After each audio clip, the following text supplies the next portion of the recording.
Quería hablar un poquito de Artigas, de la personalidad de Artigas, porque ya habíamos visto cómo se adhirió a la revolución, y cómo lo apoyó el paisanaje.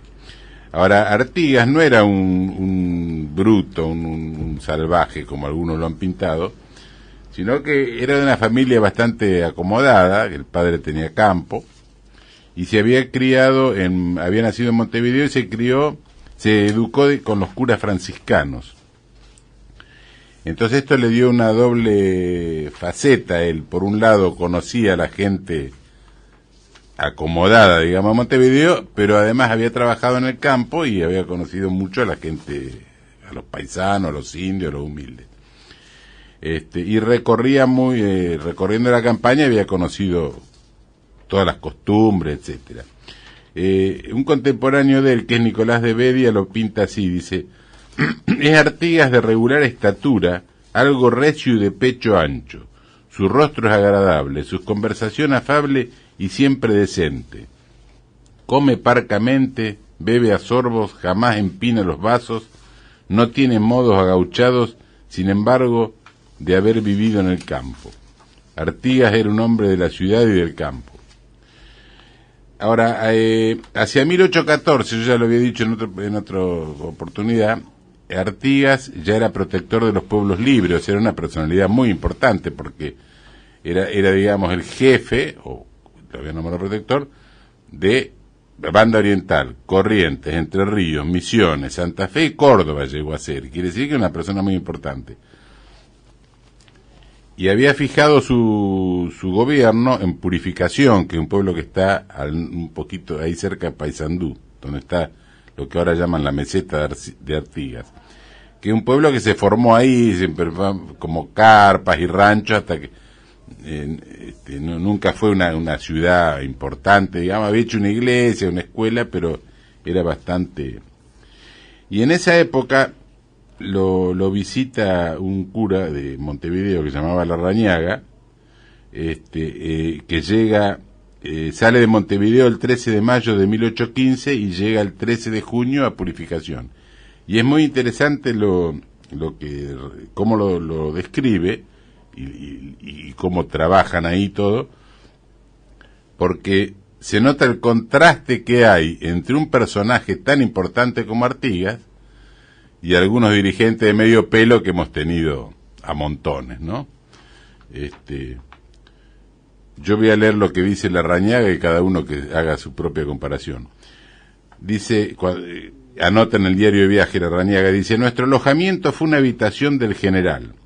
Esta se componía de 2 piezas de azotea, una de cuyas varas y una de 4 varas y otra de 6, con otro rancho contiguo que servía de cocina.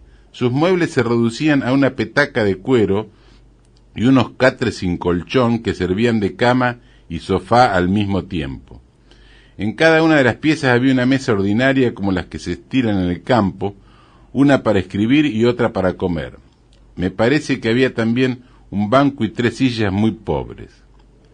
El general estaba ausente y se había ido a comer a bordo de un falucho en que se hallaban diputados de Buenos Aires, la otra delegación llegada de Paysandú. Este buque, con una goleta, eran los que habían saludado el día anterior al general con el mismo motivo y cuyos cañonazos oímos por el camino. Dice: fuimos recibidos por don Manuel Francisco Barreiro, joven de 25 años, pariente y secretario del general, y que ha participado en todos sus trabajos y privaciones. Es menudo y débil de complexión, tiene un talento extraordinario, es afluente en su conversación y su semblante cogitabundo, carácter que no desmienten sus escritos en las contestaciones, principalmente con el gobierno de Buenos Aires, como es notorio. A las 4 de la tarde llegó el general, continuó Larrañaga, llegó el general José Artigas, acompañado de un ayudante y una pequeña escolta. Nos recibió sin la menor etiqueta. En nada parecía un general. Su traje era de paisano y muy sencillo.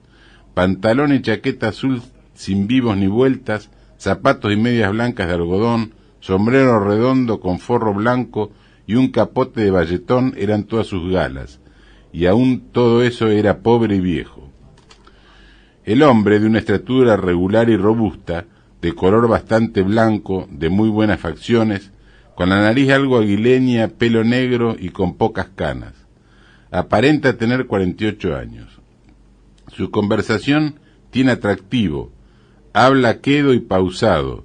No es fácil sorprenderlo con largos razonamientos, pues reduce la dificultad a pocas palabras y llena de mucha experiencia que tiene una previsión y un tino extraordinario.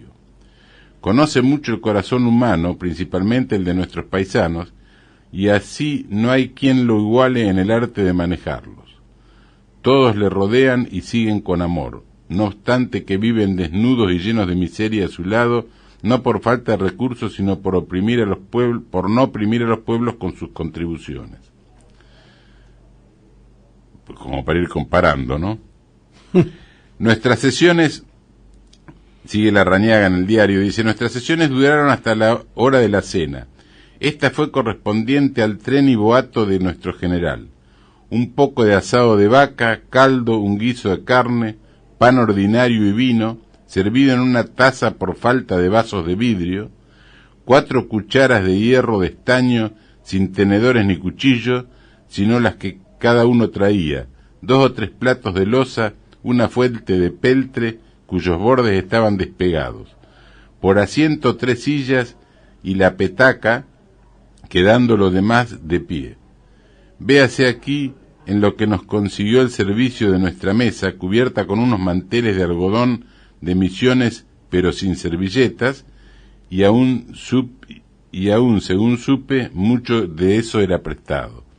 Fíjate que era el jefe de 5 provincias, o 6 provincias. Se parece a los choferes de Cristina. No tenía helicóptero. Acababa de cenar y nos fuimos a dormir, y me cede el general no solo su catre de cuero, sino también su cuarto, y se retiró a un rancho. No oyó mis excusas, desatendió mi resistencia y no hubo forma de hacerlo ceder en este punto. El 13 de junio vuelve a anotar Larrañaga, dice, muy temprano, así que vino el día, tuvimos en casa al general que nos pilló en cama.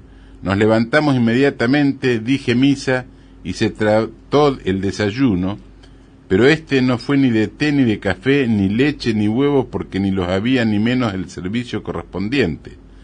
Tampoco se sirvió mate, sino un gloriado que es una especie de ponche muy caliente con 2 huevos batidos que con mucho trabajo encontraron. Se hizo en un jarro y por medio de una bombilla iba pasando de mano en mano. Entonces sigue escribiendo que después del almuerzo, dice, en el puerto había unos ranchos que servían de cuero de guardia y en uno de ellos estaban los jefes de los cuerpos de Buenos Aires que sostenían a Alvear, y después de su caída fueron remitidos con una barra de grillos para la disposición de nuestro general, quien los tenía en custodia con ánimo de devolverlos, como después se ha verificado, conducta que ha sido justicia sumamente aplaudida por los buenos americanos y que ha acabado desengañados por nuestro héroe, que no es una fiera ni un fascineroso como lo habían pintado con negros colores y émulos o envidios de su gloria. Porque los prisioneros que le mandaron a engrillar eran unos que se habían combatido contra Artigas, entonces los mandaron como para que lo ajusticie, para que lo fusile, y Artigas se los mandó de vuelta, le dijo que él no era no era un verdugo de la gente de Buenos Aires, ¿no? Ahora, leído esto, yo voy a leer 2 o 3 muy breves descripciones que hacen otra gente de Artigas, ¿no? Una de ellas, porque ya vemos que Artigas era honesto, viste cómo vivía. Sí, humilde, honesto, sí. y recto. Ahora, fíjate, así lo describe Sarmiento, dice, un bandido, un tártaro terrorista, jefe de bandoleros, salteador, contrabandista, endurecido en la rapiña, famoso vándalo, ignorante, rudo, monstruo, sediento de pillaje, sucio y sangriento ídolo con chiripá. Ahora Mitre, a pesar de que fue uno de los artífices de toda la leyenda negra y de la historia tergiversada, no tuvo más que reconocerlo a Artigas, y entonces lo describe así, dice: Artigas es un verdadero hombre de hierro. Cuando concebía un proyecto no había nada que lo detuviese en su ejecución. Su voluntad poderosa era el temple de su alma, y el que posee esta palanca puede reposar tranquilo sobre el logro de sus empresas. Original en su pensamiento como en sus maneras, su individualidad marcada hería de un modo profundo la mente del pueblo. Activo pero silencioso, hablaba un poco y sus órdenes más terminantes se expresaban en el lenguaje mudo que pedía la vida o la muerte de los gladiadores. Sereno y fecundo en arbitrios, siempre se mostró superior al peligro. Y para terminar voy a leer una pequeña frase de Alvear, que Alvear en realidad era un señorito de Buenos Aires y que toda la gente humilde, digamos, lo despreciaba, y entonces Alvear no podía disimular el desprecio ese sobre Artigas, y lo describe así, dice: Artigas fue el primero que entre nosotros conoció y se podía sacar la imbecilidad de las clases bajas, haciéndola servir en apoyo de su poder para esclavizar las clases superiores y ejercer un poder sin más ley que su brutalidad. Fíjate que el mismo Alvear desprecia a las clases bajas. Además dice, según voy a volver a leer la frase, dice que Artigas usaba las clases bajas para someter a los poderosos, cosa que no es cierto, porque Artigas nunca se llevaba bien con la gente baja, pero él nunca estuvo en contra de la gente pudiente. Lo que tampoco. pasa es que el porteñismo quería imponerle a una claro, casta gobernante, que eso no lo aceptaba Artigas, claro, porque para el porteñismo la importancia era Buenos Aires, el campo, las provincias, era lo que decía Sarmiento. Pero vos fíjate que estos señoritos... Y allí que se levantan los López, los Bustos, toda la gente de las provincias se levanta contra Buenos Aires. Leo de nuevo la frase, que es un segundo, de Alvear. Dice: Artigas fue el primero que entre nosotros conoció que se podía sacar de la imbecilidad de las clases bajas, haciéndola servir en apoyo de su poder para esclavizar las clases superiores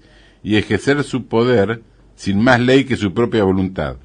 Claro. ¿Quién determina la superioridad de ellos, claro, intelectual lo que pasa que él, o patriótica con respecto al resto? Claro, mostró la hilacha, digamos, porque las clases bajas no lo apoyaban. Por algo San Martín lo sacó cagando del gobierno. Y lo mismo pasaba con Rosas, a Rosas, que lo apoyaba todo el gauchaje y alguna gente intelectual, pero sobre todo el gauchaje, por eso le tuvieron tanto fastidio.